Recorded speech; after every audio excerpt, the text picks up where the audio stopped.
नमस्कार, मी सीए मनोज साहेबराव तांबे, नाशिक महानगरपालिका 2026 प्रभाग क्रमांक 10 ड मधून अपक्ष उमेदवारी करत आहे. माझी निशाणी आहे पुस्तक, अनुक्रमांक आहे 7. मी गेल्या अनेक वर्षापासून सामाजिक कार्यात आहे. याच्यासाठी मी आणि माझी पत्नी सौ जान्हवी मनोज तांबे आम्ही अनेक सामाजिक कार्य केले. महिलांसाठी वेगवेगळे उपक्रम राबवले. महिलांसाठी दरवर्षी नवरात्र उत्सवामध्ये दांड्या हा सौभाग्य लॉन्स इथे आयोजित करतो. बऱ्याच साऱ्या महिलांचा तिथे प्रतिसाद लागतो आम्हाला. याच्या व्यतिरिक्त होम कार्यक्रम असेल, ज्यात महिलांचं एकत्रीकरण असेल, असेही केले जातात. त्या व्यतिरिक्त पहिला असा उपक्रम असेल की महिला आर्थिक साक्षरता अभियान. हे काय असेल तर महिलांनी आर्थिक साक्षर असलं पाहिजे. जसे लाडकी बहीण असेल, घरेलू कामगार असेल, बांधकाम कामगार असेल, हे फॉर्म भरल्यानंतर त्यांची KYC असेल, त्यासाठी OTP वगैरे मागितले जातात. मग या OTP पासून वाचायचं कसं, या फ्रॉडपासून वाचायचं कसं, महिला आपल्या आर्थिक साक्षर कशा असल्या पाहिजे, यासाठीही आम्ही सेमिनार आयोजित केले. आमचा एकमेव असं कार्यालय असेल का जिथे असंख्य असे योजनांचे फॉर्म भरले जातात. कोणत्याही माजी प्रतिनिधींचं ऑफिस नसेल, पण आमचं गेल्या 5 वर्षापासून एक सहायता केंद्र म्हणून ऑफिस टाकले. त्यामध्ये अनेक योजनांचे फॉर्म आम्ही भरले. महिलांसाठी सातपूरमध्ये प्रथमच आम्ही महिला क्रिकेट स्पर्धा आयोजित केल्या होत्या. या क्रिकेट स्पर्धेमध्ये ज्या घरात असलेल्या काम करणाऱ्या महिलांनी सहभाग घेतला होता. कोणी स्पोर्ट पर्सन नव्हतं, त्या सगळ्या साधारण महिला होत्या. 1 महिनाभर त्यांना जामताराजा या मैदानावर क्रिकेटची प्रॅक्टिस केली. एक कोच मागवला, त्याच्याकडून प्रॅक्टिस करून घेतली आणि शेवटी 3 दिवस ESIC मैदानावर स्पर्धा घेतल्या. त्या महिलांना अतिशय आनंद झाला की 1 महिन्याचं वातावरण कसं गेलं त्यांना ते कळालं नाही आनंद उत्सवामध्ये. आणि प्रथमच महिलांनी लाटणं सोडून हातात बॅट घेतली होती. याच्या व्यतिरिक्त महिलांसाठी अनेक उपक्रम आम्ही राबवले. तसेच युवा पिढीसाठी अनेक उपक्रम राबवलेले. युवा पिढीसाठी जे नवीन 10वी-12वी झाल्यानंतर करिअरमध्ये काय करायचं ते करिअर मार्गदर्शन शिबिर राबवले असेल.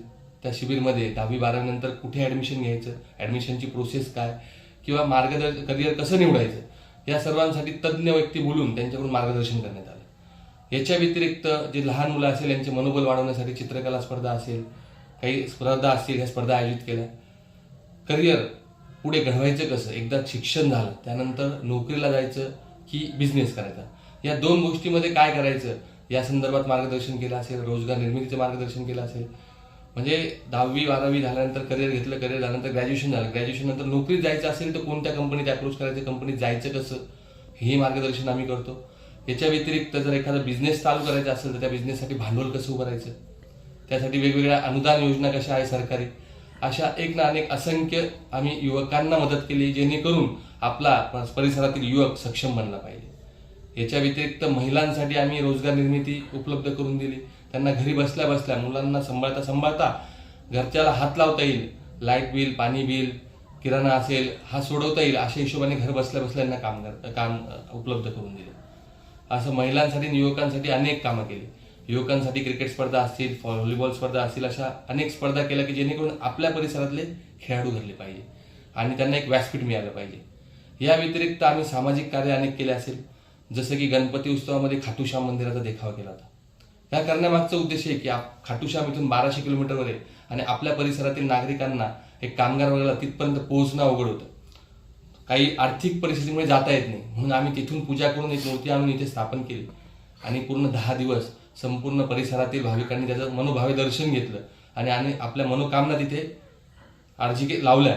आम्ही त्या सर्व अर्जी खाटूश्यामला पोहोचवल्या, जेणेकरून सर्वांच्या मनोकामना पूर्ण होतील. आणि बऱ्याच साऱ्या लोकांच्या पूर्ण झाल्या, त्यांनी आम्हाला फोनही केला. या सर्व गोष्टींच्या व्यतिरिक्त आम्ही महापुरुषांच्या जयंती उत्सव साजरे करतो. हे जयंती उत्सव असेल, महाराणा प्रताप जयंती असेल, आंबेडकर जयंती असेल, शिवजन्मोत्सव असेल, किंवा जे मोठे थोर पुरुष आहे यांच्या जयंती उत्सव साजरे करतो. हे साजरे करण्याचा उद्देश हा की आपल्या या महापुरुषांचे उद्देश, त्यांचे विचार हे सर्वसामान्य जनतेपर्यंत पोहोचले पाहिजे, या उद्देशाने आम्ही ते करतो. या व्यतिरिक्त दरवर्षीची सुरुवात 1 जानेवारीला आम्ही साई भंडाराने करतो. साई भंडाराने ही सुरुवात करण्यामागचा उद्देश एकच की नवीन वर्षाची सुरुवात देवाच्या नावाने झाली पाहिजे.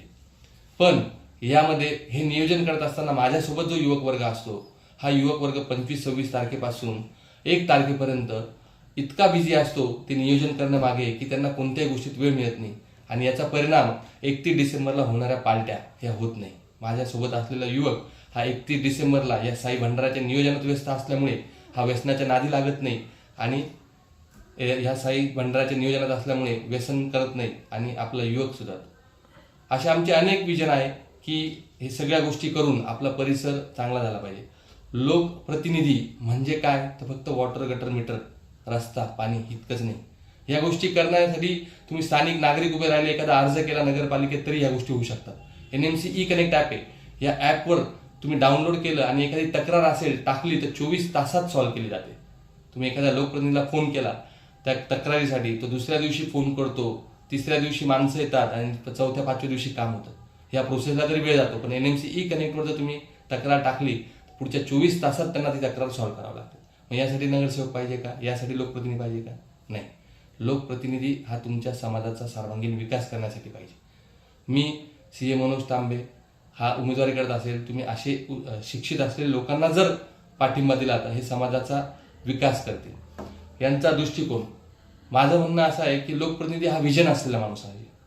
तो आपले बरेचसे युवक वर्ग असतील, आपल्या प्रभागामध्ये 41,000 लोकसंख्या आहे. या 41,000 मतदारसंख्या आहे. याच्यापैकी 27,000 मतदारसंख्या ही युवकांची, म्हणजे ऑलमोस्ट 65 to 70% युवक हे 45 वयोगटाच्या आतले हे युवक पिढी आहे.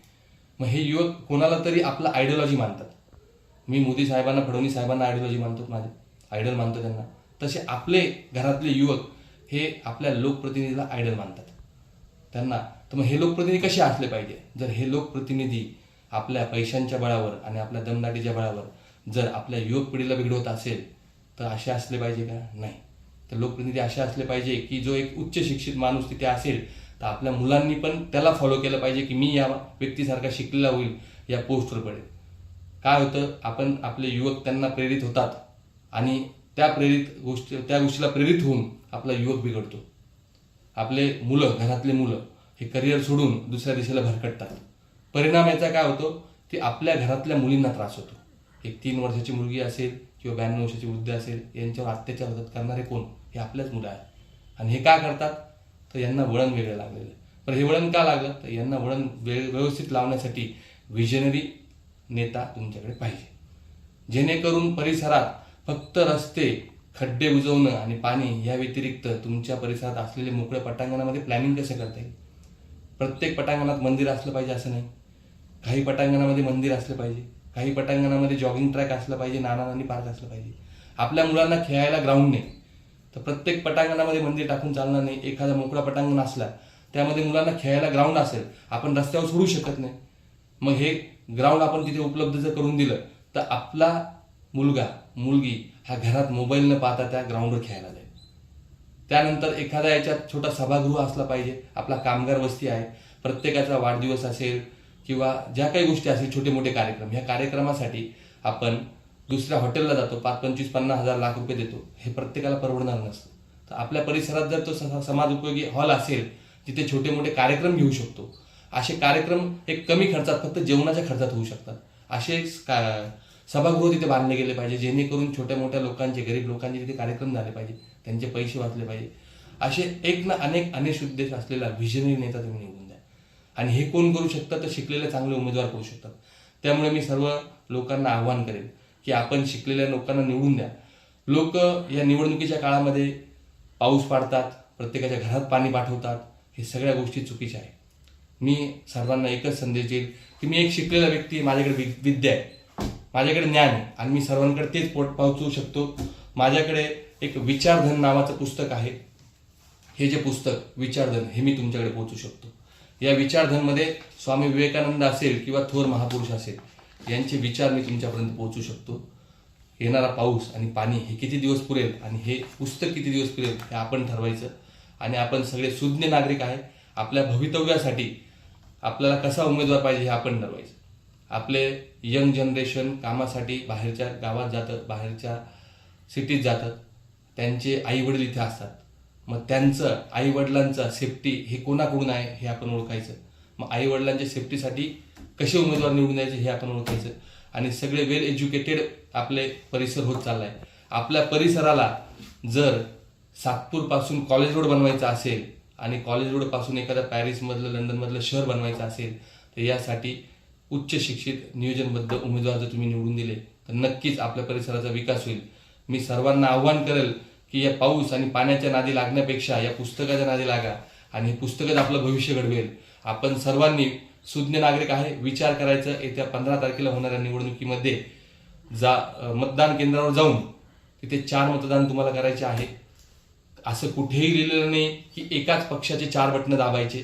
आपण कोणतेही वेगवेगळे बटणं 4 दाबू शकतात. अ गटात 1 बटन, ब गटात 1 बटन, क गटात 1 बटन आणि ड गटात 1 बटन, असे 4 गटात ते 4 उमेदवार निवडून द्यायचे आहे. ते एकाच पक्षाचे असलं पाहिजे असं काही नाही. कुठे काही लोक अफवा पसरवतात की एकाच पक्षाचे बटन दाबलं तरच मत होतं, नाही तर होत नाही वगैरे, असं कुठेही नाही. तुम्ही कोणत्याही पक्षाचे कोणत्याही उमेदवारांना 4 उमेदवारांना निवडून देऊ शकतात. तर आपण तिथे जायचं आणि ड गटात शेवट 3रं मशीन असेल. अ गटामध्ये पहिलं मशीन पांढऱ्या रंगाचं, ब गटामध्ये गुलाबी रंगाचं दुसरं मशीन, दुसऱ्याच मशीनवर क गट आहे पिवळ्या रंगाचा आणि 3रं मशीन निळ्या रंगाचं ड गटाचं. त्या निळ्या रंगाच्या मशीनवर 7 नंबरला CA मनोज साहेबराव तांबे आणि पुस्तक ही माझी निशाणी. हे पुस्तक या बटनावर दाबायचं आणि उरलेले 3 चांगले शिकलेले माणसं निवडून द्यायचे. एवढेच मी सर्वांना आव्हान करेल. हे पुस्तक ज्याच्या हातात, विकास त्याच्या डोक्यात. चालवा मस्तक, निवडा पुस्तक. धन्यवाद.